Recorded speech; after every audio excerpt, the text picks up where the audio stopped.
Donc bonjour à tous. Donc pour ceux qui nous rejoignent pour la première fois, bienvenue au Wake Up Product. Ce sont des webinaires organisés par le collectif produit de chez OnePoint durant lequel nous abordons diverses thématiques autour du product management. Aujourd'hui, nous terminons la thématique sur les nouveaux métiers du produit avec un dernier épisode sur Vie ma vie de product manager marketing avec Marie Lubet, euh, qui nous partagera du coup son retour d'expérience. Avant de commencer, quelques petites, formalités.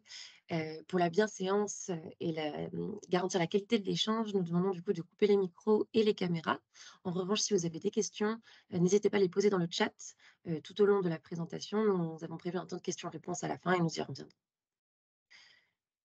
Et petit coup de publicité avant de rentrer dans le vif du sujet. Pour nos prochains événements produits,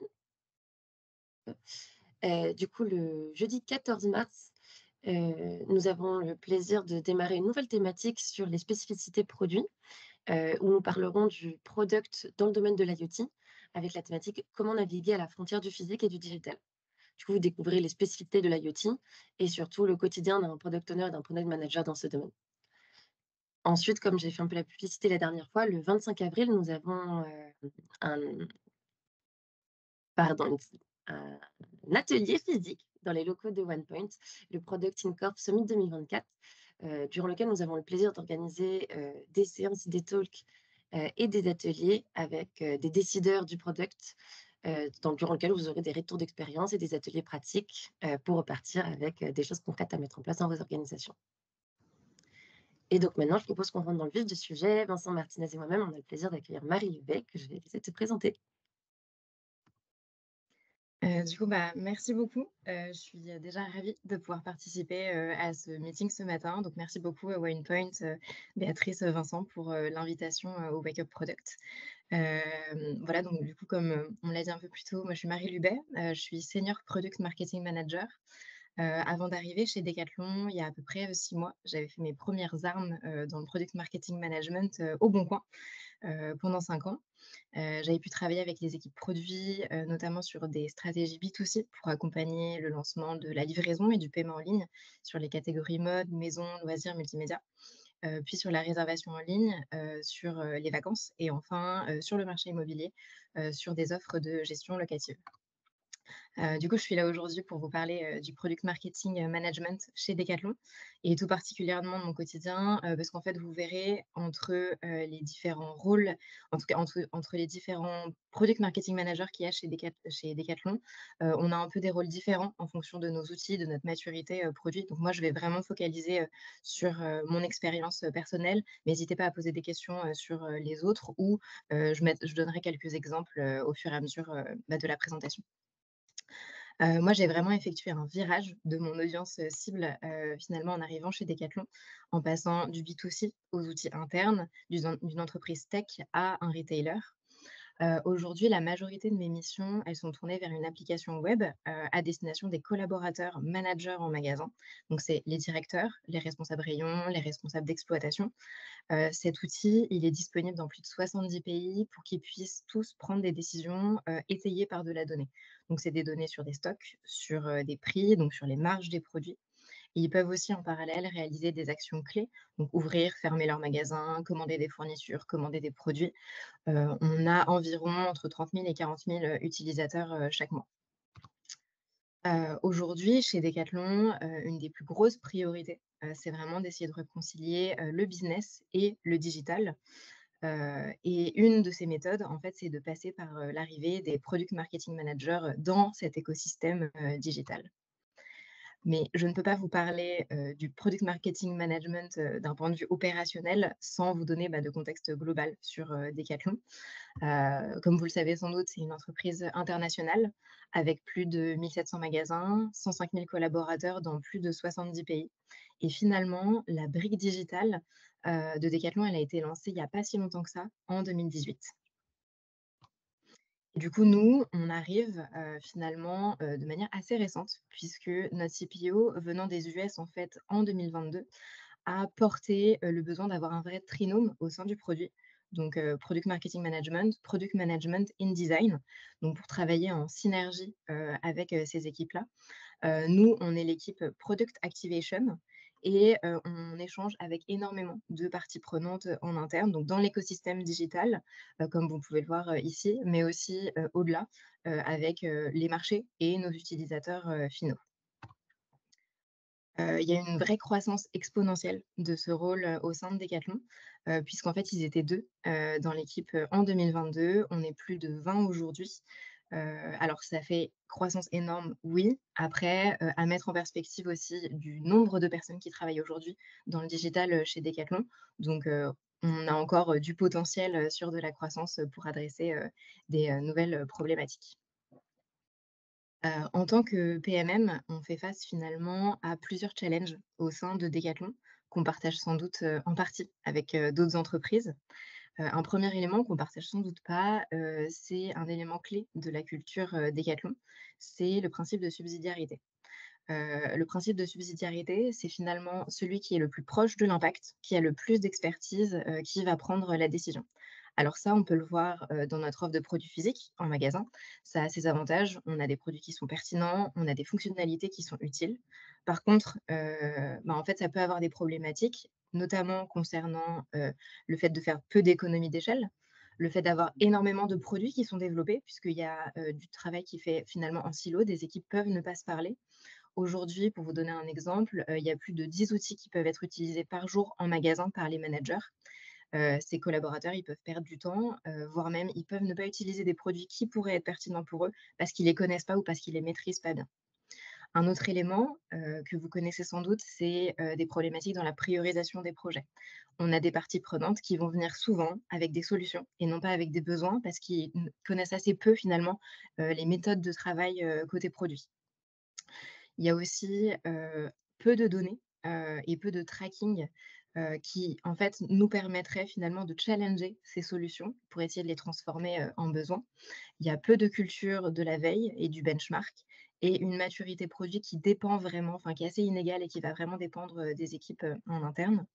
Et un dernier point, c'est une certaine aversion au marketing. Hem, En fait, ce marketing, il peut être considéré comme de la manipulation, comme une perte de temps, puisque finalement, les produits sont normalement censés parler par eux-mêmes. On n'a pas besoin de les transformer, de communiquer, à outrance, dessus. Alors que finalement, le marketing, déjà ne se réduit pas uniquement à cette partie, de communication, va, vraiment plus loin et peut être, pertinente. Et donc l'enjeu, finalement, notre équipe, de product marketing management, c'est d'accompagner au changement de paradigme et d'être un des éléments qui va permettre de concilier le business et le digital. Alors on ne va pas répondre à tout, bien évidemment, mais voilà, on est une des parties, une des réponses et on a plusieurs éléments, différenciants. Premièrement, c'est notre rationalité, le fait d'avoir une vraie culture de la donnée, de l'objectivité. En fait, on va avoir le moyen, nous, d'intégrer de la donnée, de lancer des études, de faire des recommandations mais aussi de connecter. Alors connecter finalement, nous, nos différentes parties prenantes, c'est-à-dire les produits digitaux, donc les outils, les marchés, nos directeurs pays, nos directeurs commerciaux, nos équipes qui créent les process en interne et finalement, les utilisateurs, finaux. C'est vraiment notre trinôme avec lesquels on va travailler, et c'est surtout, prendre finalement tout ce qui est déjà fait, tout ce travail, product, design, data et faire, finalement, l'extra mile qui peut parfois être difficile à faire compte tenu des pressions qu'il peut y avoir aujourd'hui, sur le delivery, cross entreprise et donc c'est de participer à la communication et s'assurer qu'on a bien atteint notre public cible et finalement, c'est s'assurer que c'est pas un processus, unidirectionnel, mais bien une boucle, en fait, qui se nourrit des insights de manière continue. De manière générale, nous, on co-construit tous nos projets pour s'assurer de perdre personne en route. Alors parfois, ça peut prendre un peu plus de temps, que prévu, mais finalement, on revient souvent, moins sur ce qu'on s'était dit avant et on va souvent, beaucoup plus loin. En Résultat, Marie, résumé si ouais. sur le principe de subsidiarité et l'autonomie des équipes, donc c'est les équipes en magasin qui sont autonomes, c'est ça? Alors en fait, on a des pays qui sont extrêmement, autonomes sur, leur, direction commerciale. Au-delà de ça, au sein des magasins même, les, responsables rayons, directeurs de magasins et responsables d'exploitation vont avoir, aussi la main, sur la stratégie en fait, du magasin et on a ce même principe d'organisation des équipes au sein finalement, de Decathlon Digital. OK, donc ça veut dire que est-ce que certains magasins ou certains pays ont leur propre décathlon digital? Alors, ils ont certains outils qui peuvent être développés, effectivement en local. Mais on OK, a de plus en plus une stratégie, d'économie d'échelle et donc d'essayer de connecter, déjà d'identifier toutes les, fonctionnalités, tous les outils qui peuvent exister, d'éviter ces doublons et de simplifier, en fait, les actions, des collaborateurs, en magasin. Voilà, donc mais bien évidemment, vu que souvent ces fonctionnalités et ces outils qui ont été développés en local sont extrêmement pertinents, c'est, de la conduite du changement, à faire. C'est aussi identifier ces fonctionnalités pour que nous, on puisse, les prioriser et c'est, essayer de compenser par plus de communication sur tous les impacts bénéfiques que, en fait, le fait de retirer cette fonctionnalité peut avoir en parallèle, en fait, en impact, international. OK. Finalement, en fait, nous, notre objectif, c'est, de créer une vraie synergie entre le produit et le marché, de garantir un alignement parfait, pour maximiser d'un côté le product market fit et de l'autre le potentiel business. Alors vu qu'on est très data driven, dans notre équipe, on a bien évidemment des KPIs qu'on suit, de manière assez proche. Premièrement, c'est l'activation produit. Alors ça va vraiment dépendre de notre équipe, de notre maturité. On peut le choisir, de manière, différente, mais ça peut être par exemple le temps de déploiement, d'un outil dans un certain volume de pays qu'on a identifié comme, les plus pertinents. Ça peut être, le pourcentage de récurrence, et de fidélité du coup de nos utilisateurs, sur notre outil. Ensuite, c'est l'impact business, bien évidemment. C'est ça ce qui va être aussi le plus compliqué à aller récupérer en fonction de nos outils. Personnellement, sur, un outil, collaborateur, interne, c'est assez compliqué et derrière, la satisfaction utilisateur. Donc en un mot, on est, la voix du client en interne et la voix du produit, finalement, en externe. Et nos missions, elles peuvent être catégorisées en 4 streams, assez clairs: understand, shape, launch et activate et elles sont assez proches de ce que vous pouvez trouver juste si vous cherchez, sur Google, mission, PMM. Premièrement, donc sur le côté understand, c'est vraiment comprendre le marché en interne et en externe pour identifier, les opportunités business. Donc, de mon côté, en externe, l'objectif, c'est vraiment de mettre en place des processus de veille sur les évolutions du marché du retail, sur les marchés du sport, et toujours ça aligné avec nos ambitions de croissance et les stratégies retail en parallèle. C'est-à-dire qu'on va vraiment targeter uniquement les pays sur lesquels on va vouloir investir demain sur les évolutions des magasins. Et ça va pas être que ça, donc pas que faire cette veille média, ces conférences, ces benchmarks de solutions. C'est aussi partager cette culture finalement de la veille aux équipes avec lesquelles on travaille, les équipes produits, les équipes design qui peuvent ne pas avoir encore, complètement, cette habitude. Il faut vraiment pas que ce soit du one shot. Là, donc, c'était de l'externe. Ensuite, en interne, mon côté, c'est 3 éléments. C'est vraiment s'assurer du bon tracking et de la bonne mise à disposition, des données. C'est des éléments qui prennent énormément de temps.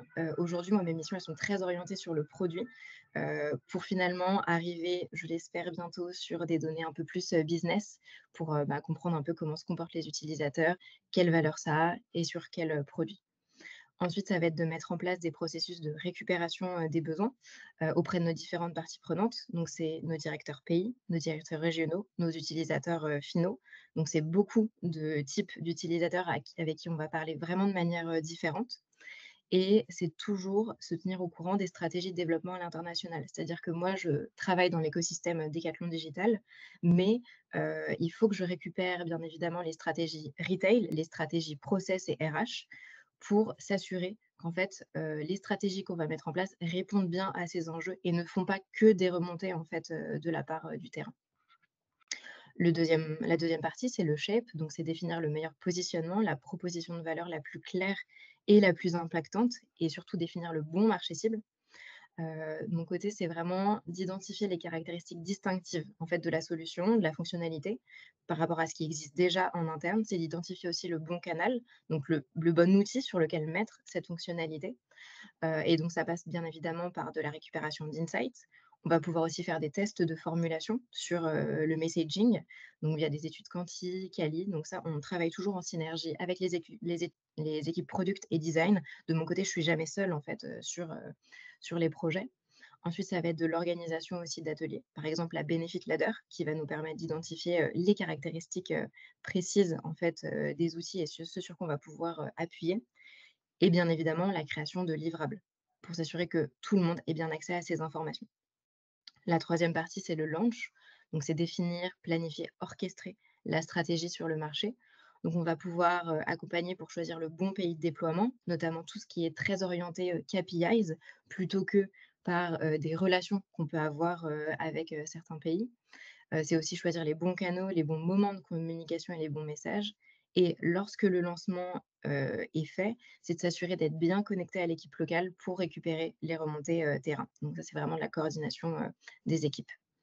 Et sur la partie Activate, c'est de permettre l'alignement des utilisateurs locaux, des équipes produits centrales, notamment concernant l'identification de ces besoins. Donc, je vous ai déjà parlé de ces parties de récupération d'insights, mais l'enjeu aussi, ça va être de créer des moments d'échange via des meetings récurrents, faire partie des process de discovery. Donc, nous, on met en place la discovery discipline au sein de Decathlon Digital et surtout des comités de pilotage pour s'assurer en fait d'être le plus clair possible sur ce qui est priorisé et ce qui ne l'est pas et les raisons en fait qu'il peut y avoir derrière parce que c'est ces éléments-là qui peuvent créer souvent beaucoup de frustration. Donc Et là, je vous ai juste ouais. résultat, Marie, sur la partie shape, ça se passe comment, on va dire les relations avec le design et le produit? Est-ce que, tu as un résultat, un trio avec qui tu vas travailler, fréquemment et donc vous vous êtes arrangés entre vous sur le périmètre? Ou est-ce que, pour les 20 PMM, en fait, vous vous êtes dit: «Bah, voilà, nous, on travaille comme ça, après sur cette partie-là, c'est le PM et sur cette partie-là, c'est le design»? Alors aujourd'hui, on a finalement une sorte de RACI un peu global, Mmh. mais on sait très bien qu'on a des outils qui sont tous différents, des maturités produits en tant que tels, enfin de fonctionnalités différentes. On a aussi des personnalités qui ont des préférences sur et des expertises différentes. Donc on a ce travail global et derrière, on va en fait être assez autonome pour choisir en fait qui veut faire quoi sur cette partie de shape, qui a plus accès aux utilisateurs, qui a plus accès à cette partie benchmark et toujours travailler en synergie. Donc moi, j'ai une organisation très précise avec mon PM et mon product designer qui peut ne pas être celle en fait d'autres équipes. De la même manière, ça va dépendre si on est un produit collaborateur interne ou sur, en fait, un produit externe qui va nécessiter un investissement peut-être un peu différent aussi en termes de messaging. Très clair, merci beaucoup. Mais donc là, je vous ai partagé finalement les grosses missions globales, du product marketing management, chez Decathlon, en tout cas un peu dans ma perspective. Mais là, je vais vous parler, vraiment de mes actions concrètes de mon quotidien au sein de Decathlon et donc ces 6 derniers mois, qu'est-ce qui s'est passé, de mon côté? Donc moi, de mon côté, l'enjeu principal, c'était vraiment de m'assurer de poser des bases solides pour booster le taux d'adoption de mon produit. J'avais du coup besoin que vraiment chaque personne avec lesquelles j'allais travailler, connaisse vraiment mon périmètre et qu'on s'entende en fait sur nos missions. Donc comme on le disait un peu plus tôt, en fait, on peut être assez couteau suisse, on peut combler les trous dans la raquette et donc un PMM ne va pas faire la même mission, en fonction de sa place en fait, dans l'entreprise. Et donc nous, on a fait, ces présentations, ces ateliers de RACI avec le product manager, le designer, l'expert et l'UX researcher. Ces RACI, bien évidemment, ça pose une base. L'enjeu, c'est que ce soit itératif et surtout qu'on se pose la question quand vraiment, en fait, les missions, commencent, à arriver pour éviter de faire doublon, mais aussi d'utiliser nos expertises, différentes. Et j'ai identifié au-delà de ça plusieurs problématiques en arrivant. Notamment, les équipes produits étaient sollicitées sans cesse par des directeurs pays, par des utilisateurs locaux, par des équipes internes pour optimiser l'outil. Et en fait, ils ne parlaient vraiment pas en besoin, mais toujours en solution. Donc, il y avait derrière, bien évidemment, beaucoup d'expertise, mais parfois très peu de données quantitatives. On a du coup décidé de compléter ces trous, qu'il pouvait y avoir dans la raquette, pour s'assurer de prendre les décisions les plus éclairées, possibles. Donc en mettant notamment en place des processus de collecte et de priorisation des besoins et donc j'ai formé notamment ces équipes à penser sur cette manière, plus, besoin. Donc on a mis en place, le Linux Canvas qu'on a un peu, du coup tiré pour que ça matche avec nos besoins. Mais aussi l'enjeu c'était de donner de la visibilité, sur les projets. Et donc pour qu'ils comprennent simplement ce qu'ils attendent, particulièrement, pourquoi ça arrive, pourquoi ça arrive pas, en lançant des comités de pilotage, en communiquant aussi sur des process, en interne. On souhaitait aussi compléter, ces éléments, et ces besoins par des chiffres, par des données. Donc on a vraiment beaucoup travaillé sur la mise à disposition, données dans des dashboards et moi je travaille aussi actuellement sur des extracts, puisque les dashboards ça met un peu plus de temps, qui sont beaucoup plus orientés, business. Et d'ailleurs, on a déjà fait, nos premières analyses qui ont bien confirmé que les cibles qu'on voulait atteindre, c'était les cibles qui aujourd'hui utilisaient notre outil. On a identifié les différentes fonctionnalités, celles qui sont plus utilisées, le moins. Pareil au niveau, des différents pays et ça va permettre de nous aider à identifier, en fait, où vraiment mettre nos efforts pour booster, l'adoption du produit. Et pour compléter ça, on a lancé il y a un mois une segmentation de nos utilisateurs et donc ça, on souhaitait vraiment savoir qui ils sont, quels sont leurs besoins et tester en fait des évolutions qu'on avait, en tête. Et au-delà de ces éléments, moi mon objectif c'est aussi, d'accompagner notre équipe de PMM à, leur faciliter, la vie et donc j'ai mis en place un processus de veille sur le marché et d'identification aussi de nos utilisateurs, clés pour, faciliter les nouvelles études. Donc mes missions, comme vous le voyez, elles ont été très focalisées sur le understand. Mes collègues aujourd'hui, ils oscillent entre ces parties, ces missions très stratégiques, pour co-construire finalement les roadmaps et un pilotage plus orienté sur le go-to-market, pour améliorer la communication notamment auprès des pays. Sont dès la création de groupes de Google Chat, de newsletters, de formations en visio et en e-learning et ces éléments-là ont notamment permis de booster plus de 20 de notre chiffre d'affaires sur une de nos features clés, aujourd'hui, en magasin. Et du coup, demain, comment ça se passe? Donc, en 2022, l'objectif de notre équipe, c'était vraiment de créer l'awareness et la compréhension du rôle, puisqu'ils étaient effectivement que 2, donc il fallait, communiquer aussi en interne pour essayer de faire rayonner, ce rôle. En 2023, c'était de construire l'équipe et la scaler pour adresser, les grosses priorités aujourd'hui, de Decathlon Digital. 2024, ça va être, l'année de l'excellence opérationnelle, donc la mise en place de feedback loop, donc de s'assurer que tous les PMM récupèrent bien des insights du marché et de l'interne de nos différents stakeholders. La mise en place, de scorecards, donc là, c'est pour identifier quel bon pays à déployer et quels KPIs utiliser pour les choisir de manière, la plus, rationnelle et objective possible et de co-construire les roadmaps, avec nos équipes, produits. Et pour finir, quelques outils, ressources qui peuvent être intéressantes si, le product marketing vous intéresse. C'est des podcasts, notamment par exemple Product Marketing Stories, qui est travaillé par Carlotta, une de mes collègues, côté, Decathlon. Des livres, notamment Love de April Dunford, des sites internet pour récupérer des frameworks, notamment sur Product Marketing Alliance, des questions, des insights que vous pouvez récupérer sur Sharebird ou un certain nombre de personnes à suivre en fonction de vos problématiques, sur LinkedIn. Merci beaucoup. Merci beaucoup, Marie. On va passer Avec aux grand plaisir. questions-réponses. Donc, si vous avez des questions, n'hésitez pas à les poser dans le chat. Moi, j'en ai déjà plusieurs qui me viennent en tête. Tu as présenté les questions, les 4 grands moments où tu pouvais intervenir en tant que PMM. Comment ça se répartit aujourd'hui, toi, de se dire entre le understand, le shape, le launch et le activate, ton temps passé sur ces différentes activités? Alors, vu que moi, je suis arrivée il y a 6 mois au sein de Decathlon, en fait, les équipes m'ont partagé, leur vision produit et c'est là où moi, j'ai pu identifier il pouvait y avoir alors la vision produit était, très complète, mais il pouvait manquer, des informations sur de la donnée, sur, savoir qui sont vraiment nos utilisateurs et comment est-ce qu'en fait, ils se comportent, au sein, à la fois au sein de notre outil, mais en fait, en dehors. Et donc c'est pour ça que moi, j'ai décidé de me focaliser beaucoup plus sur des éléments stratégiques, puisqu'il fallait créer des bases les plus solides possibles pour la vision, en fait, stratégique et derrière la vision produit, de l'outil, pour derrière, en fait, s'investir beaucoup plus sur, les go to market et cetera. L'enjeu, OK. c'est que, en fait, quand on identifie une feature clé qui va sortir, là, je sois, en fait, au bon moment pour, m'assurer que le messaging est bien fait, qu'on va identifier les meilleurs pays, en fait, sur lesquels déployer et qu'on va communiquer, au mieux. Mais en fait, si on n'a pas une base de stratégie, déjà, bien solide, ce serait dommage, en fait, d'avancer, trop rapidement sur ces parties-là. Après, j'ai des collègues qui sont, eux, sur des outils qui, sont beaucoup plus matures et qui ont plus de données, auquel cas, en fait, ils sont quand même beaucoup plus orientés sur, le go to market, derrière. OK, très clair. On a une question de Luc, ensuite, qui dit que: «Comment tu démontres le ROI du PMM à ton leadership, surtout dans le temps?» En gros, la question du décathlon avec PMM versus le décathlon sans PMM.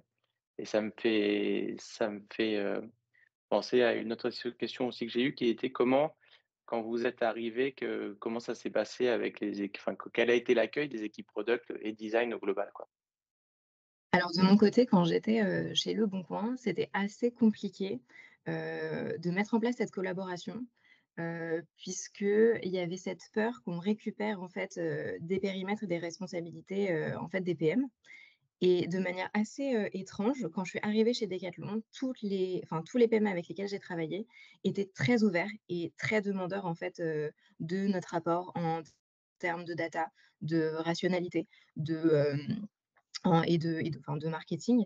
Et du coup, j'ai pas du tout fait face à ces problématiques alors que je m'étais complètement préparée. Mais en fait, les personnes avec lesquelles ça a été un peu plus compliqué, c'est en dehors, en fait, de l'écosystème produit.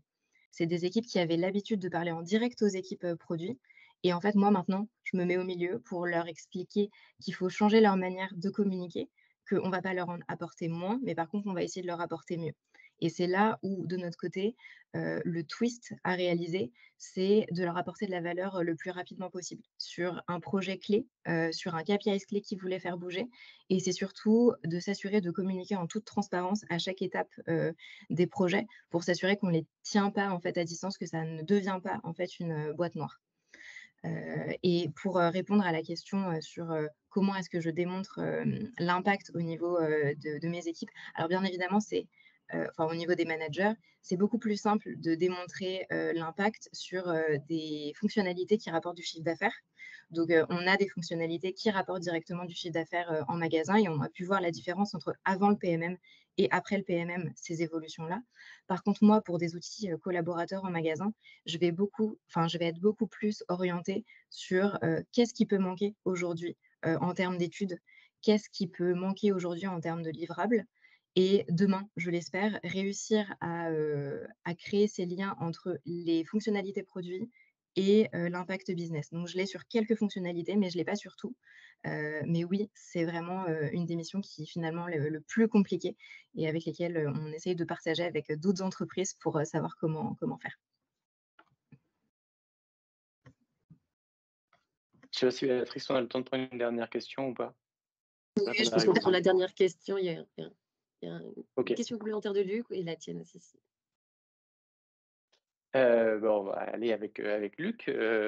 Donc la question de Luc, c'est que Decathlon a énormément de produits, heu, enfin voilà, internes, externes, et comment vous priorisez, celle sur laquelle, vous allez mettre le plus d'efforts?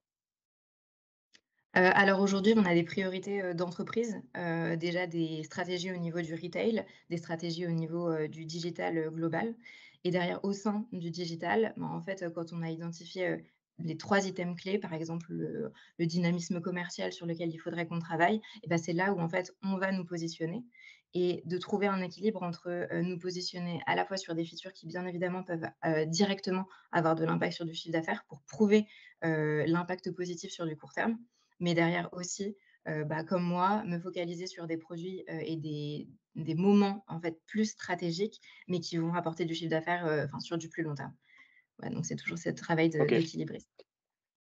très clair. Et moi, j'ai une dernière question si on a le temps, mais elle risque d'être un peu longue. C'est, tu nous as parlé de la culture de Decathlon, de donner, le plus de pouvoir possible aux équipes qui sont proches, du terrain, ce qui est aussi, la culture, produit, en tant que telle, de se dire, voilà, il faut que mon PO/PM, ait la possibilité de donner les directives parce que c'est lui qui connaît le mieux le produit. Hem, Comment ça se passe pour arriver à garder cette philosophie qui est une force dans un groupe qui grossit et qui a besoin de se structurer et de dire, bah, d'un côté, il faut qu'on vous arriviez à garder votre autonomie et d'un autre côté, il faut qu'on arrive à scaler et à quand même, essayer d'aplanir les choses pour qu'on pilote un peu mieux, quoi? C'est vrai que c'est une question qui est, assez compliquée et surtout qui va dépendre de l'organisation, de la boîte, au global et en fait, on peut voir que chez Decathlon, ça oscille souvent entre, donner beaucoup de responsabilités au local, puis ensuite repasser sur beaucoup de responsabilités, plus à l'international pour essayer de faire des économies d'échelle.